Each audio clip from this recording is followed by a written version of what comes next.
Olha, nós já falamos aqui da preocupação da Organização Mundial da Saúde sobre os efeitos da pandemia na saúde mental. E os números justificam esse alerta. No Brasil, uma pesquisa constatou que 80% das pessoas apresentaram aumento da ansiedade durante esse período, Ticiane.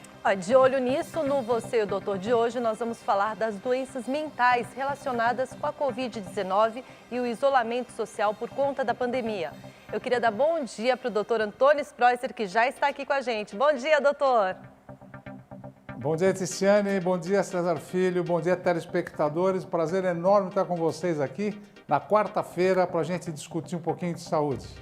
Olha, o prazer é nosso, viu, doutor?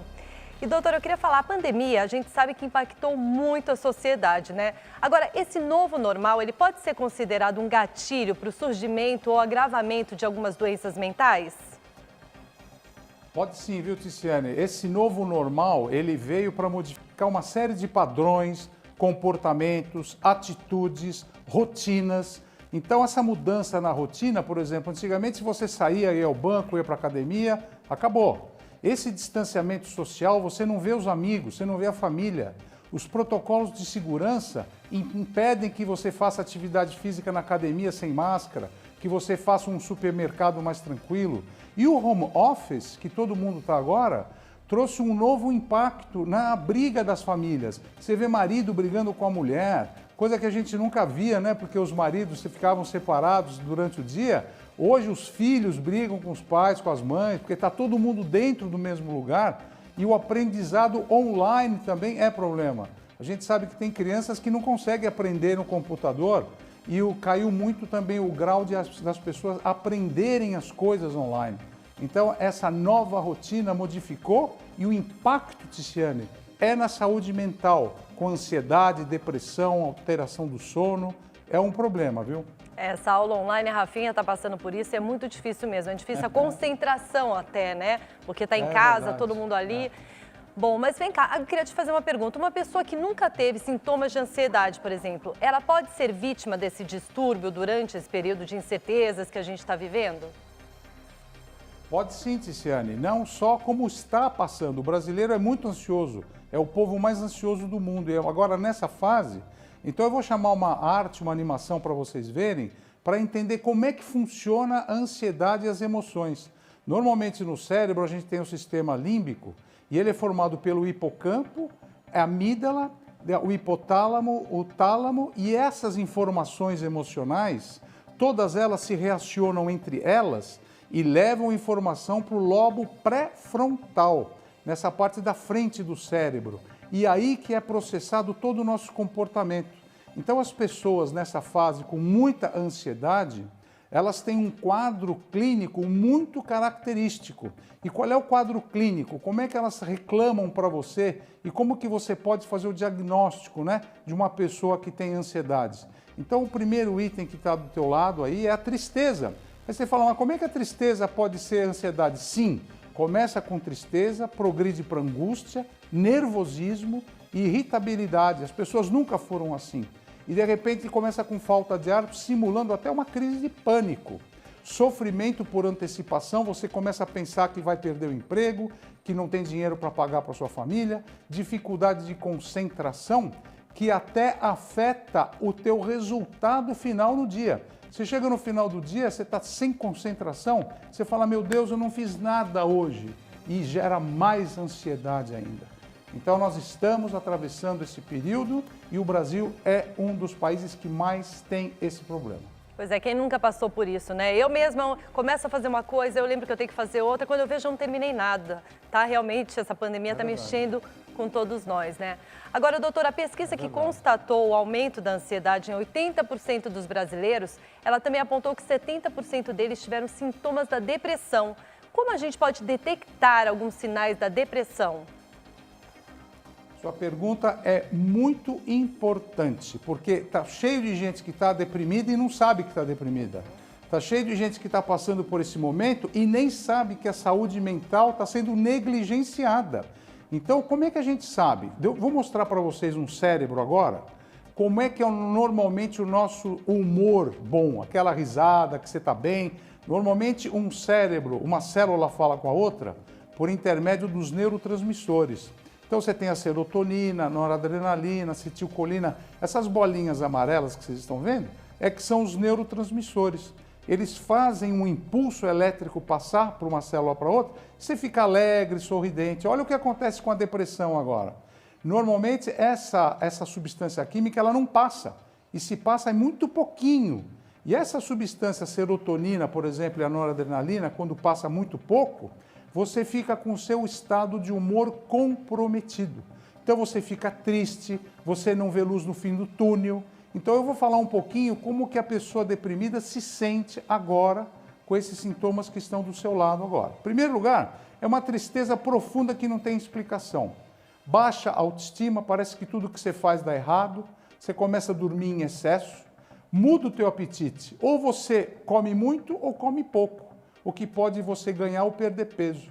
Você nunca dormiu mal, de repente você começa a dormir mal, você tem insônia e você acorda mal-humorada, mal-humorado. Então parece que o céu não é mais azul, nada está certo. Isso é sinal de depressão. E esses sinais são importantes para você procurar ajuda. Você tem que procurar ajuda.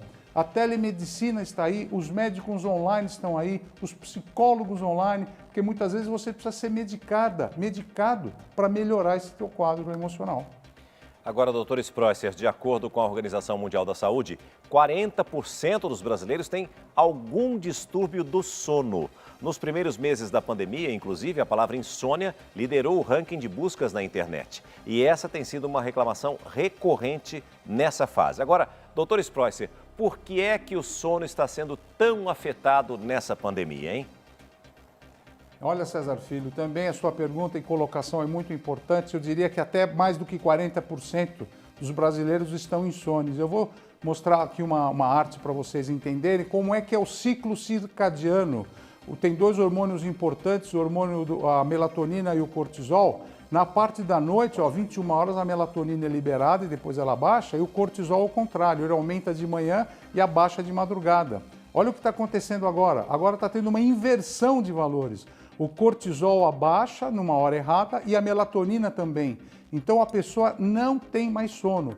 O que acontece? Você começa a levar para a cama problemas, você não desliga, os trabalhos online estão cada vez tirando a rotina das pessoas, você não tem mais horário para nada. Então, vou mostrar para você o que pode causar no corpo humano essa falta e deprivação de sono. Então, o cansaço e fadiga são comuns, queda da imunidade, você começa a ficar resfriado, coisa que você nunca teve, tristeza e irritabilidade o dia inteiro, tua pressão começa a subir, você nunca teve pressão alta, agora começa a ter pressão alta, que é isso aí? Tem que tomar remédio muitas vezes, né? Então isso tudo é sono.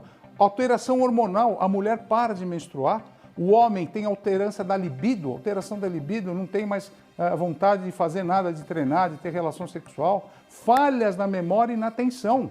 Você não concentra, você não consegue se concentrar. Tudo isso é secundário à alteração do sono. Você precisa 7 horas para dormir bem. Nessas 7 horas eu peço para você não ficar no celular, no tablet, nada. Vai dormir, vai descansar. Agora, doutor, quais são as dicas para que a gente possa manter a nossa saúde mental em dia nesses tempos de pandemia? Bom, essas são sugestões que eu vou dar que, olha, são importantes, hein? Então a primeira coisa que você tem que fazer é se concentrar e saber que tudo vai dar certo, né? Então a primeira coisa, cuidado com o excesso de informação. À noite vai descansar, não fica querendo ver notícia. Isso vai te fazer mal. Então desliga, esse excesso de informação tóxica, né, que a gente chama, faz muito mal. Estabeleça uma rotina e siga essa rotina todo dia. Tem a hora de comer, a hora de trabalhar, a hora de fazer atividade física, né? E por falar em atividade física, você não vai ter desculpa de não fazer uma atividade física. Procura fazer qualquer atividade física em casa mesmo. Pega um tablet, liga para um amigo, faz lá uma aula online de yoga, meditação, aula de dança, para te pôr para cima, né? Não tem desculpa de não fazer nada. Então entra nisso. E outra coisa, usa a tecnologia a seu favor, não a seu desfavor. Não vai começar a ficar vendo fake news. Conversa com uma amiga que está longe, fala com o teu pai, com a tua mãe, usa a tecnologia para te ajudar. Faz uma consulta com um psiquiatra, cuida bem do seu sono. O sono é a coisa mais importante que você tem na tua vida por causa da memória. Vários trabalhos mostram que quem não dorme pode ter demência mais tarde. E atualmente, O sono é fundamental. Se precisar de ajuda, procura um psiquiatra, um psicólogo, um médico, vê se você precisa tomar um suplemento, uma vitamina, até um medicamento para dormir melhor. Essas são as sugestões que eu tinha que te dar. Dicas e sugestões importantíssimas para todos nós. Uma verdadeira aula do professor doutor Antônio Spreuser, que volta com a gente na semana que vem ou a qualquer momento em edição extraordinária. Doutor Spreuser, muitíssimo obrigado. É sempre um prazer recebê-lo aqui no Hoje em Dia. Fica com Deus, muito obrigado, um abraço a todos vocês, obrigado.